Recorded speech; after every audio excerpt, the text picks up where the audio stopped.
They talk, for example, about the, on page 723, except for the darker brown colour, livers appeared normal at necropsy. I mean, you can't do that without looking inside. You have to look at the content inside the liver, taking sections, showing under the microscope that there is no difference. They've used, for example, older rats. Obviously, again, if you want to avoid any problems, okay, use an adult. But if you want to see if any changes are evident, then you should use younger individuals, of course. In some ways, you could say it's bad science because a lot of the data that they should have shown isn't shown.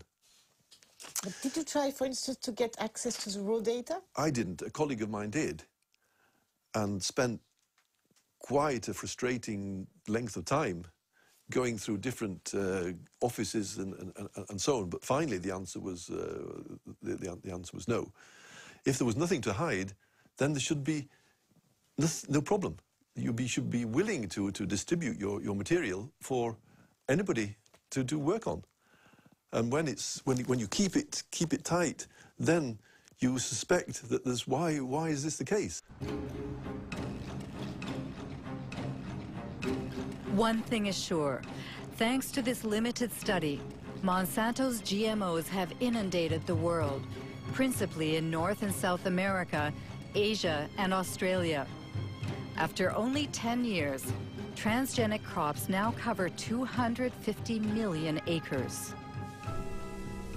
70% are Roundup resistant, and 30% have been genetically modified to produce an insecticide called Bt.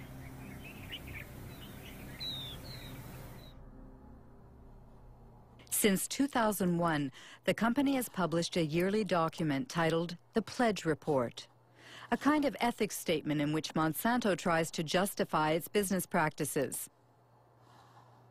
At the heart of the opposition to GMOs is the subject of patents. This is what Monsanto calls their intellectual property, which are supposed to protect their investment. In North America, every farmer who buys bioengineered seeds must sign a technology agreement in which the farmer promises to respect the company's patent on the modified gene. Biotech crops are protected by U.S. patent law.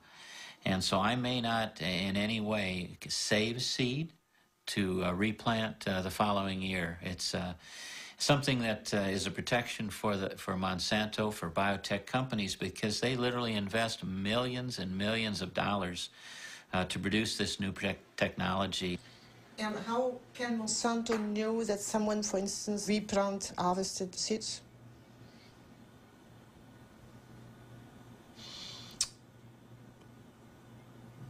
I'm not sure how to answer that. No, how they would know if someone replanted seed. That's a good question for Monsanto. The question is so touchy that Monsanto prefers to circumvent it by making glorious promises. In cases of unintended appearance of our proprietary varieties on a farmer's field, we will surely work to resolve the matter to the satisfaction of both the farmer and Monsanto.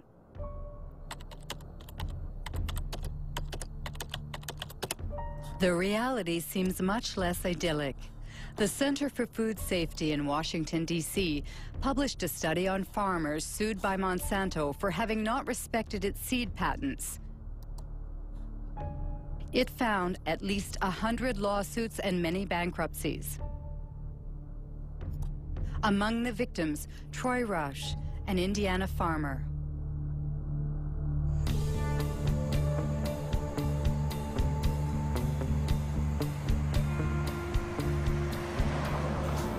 Our story starts back in 1999.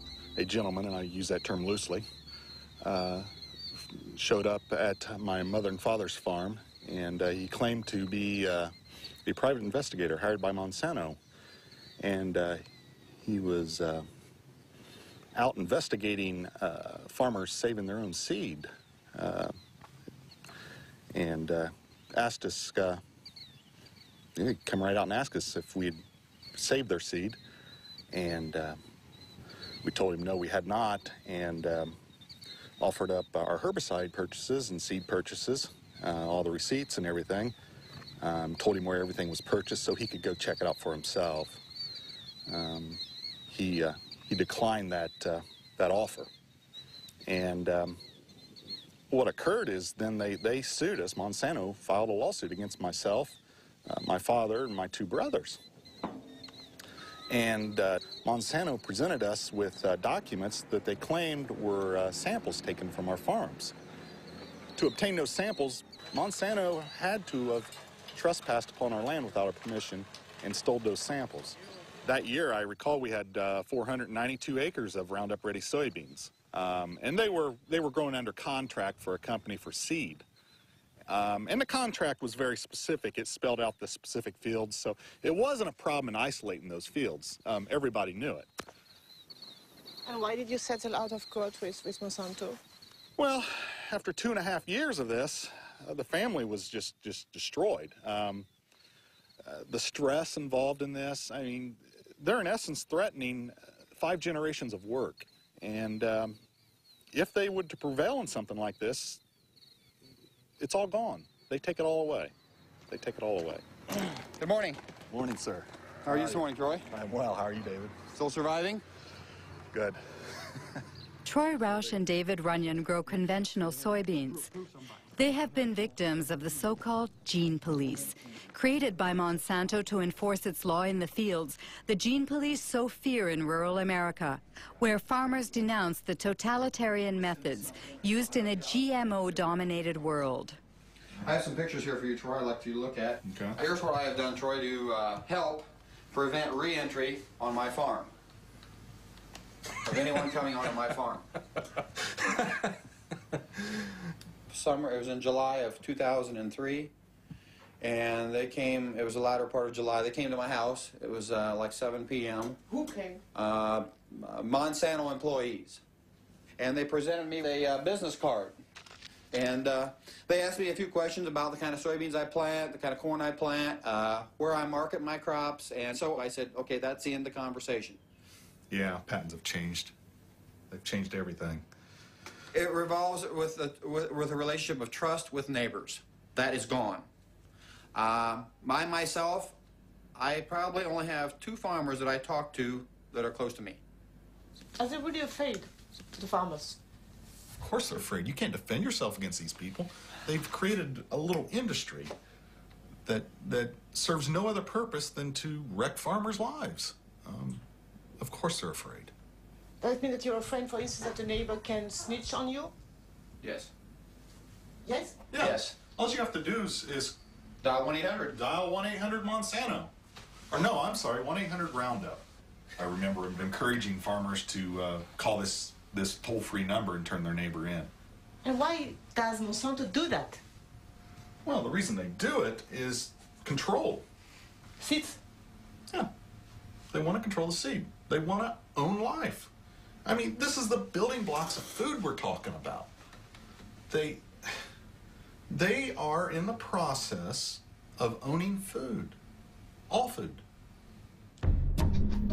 Between 1995 and 2005, Monsanto acquired over 50 seed companies throughout the world. These companies produce corn, cotton, wheat, and soybean, and also seeds for tomatoes, potatoes, and sorghum. Everywhere, people worry about Monsanto's monopoly, which in the long term threatens to wipe out all non-transgenic varieties. Monsanto doesn't agree and speaks only about the benefits of biotechnology, especially in developing countries like India. Our products provide significant economic benefits to both large and small growers. In many cases, farmers are able to grow higher quality and better yielding crops.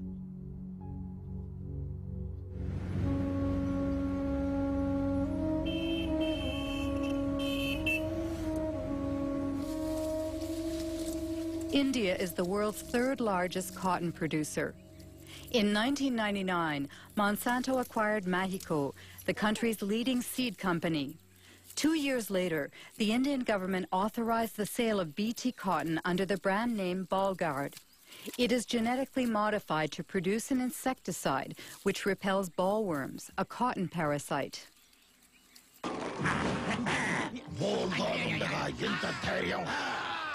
బోల్గార్డ్తో రాత్రి పగలు రక్షణ చూసారా Bollgard శక్తి యొక్క వాగ్దానం spray తక్కువ లాభం ఎక్కువ Bollgard ప్రతి విత్తనాలు కాయదులుచు పురుగులతో పోరాడే శక్తి. Since 2001, Kiran Sakari and Abdul Gayam have been closely following the transgenic cotton grown by small farmers in the Warangal district. Every year, the two agronomists publish a report comparing bioengineered cotton with conventional cotton in terms of yields and production costs. In 2006, the harvest was ravaged by a disease that affects transgenic cotton.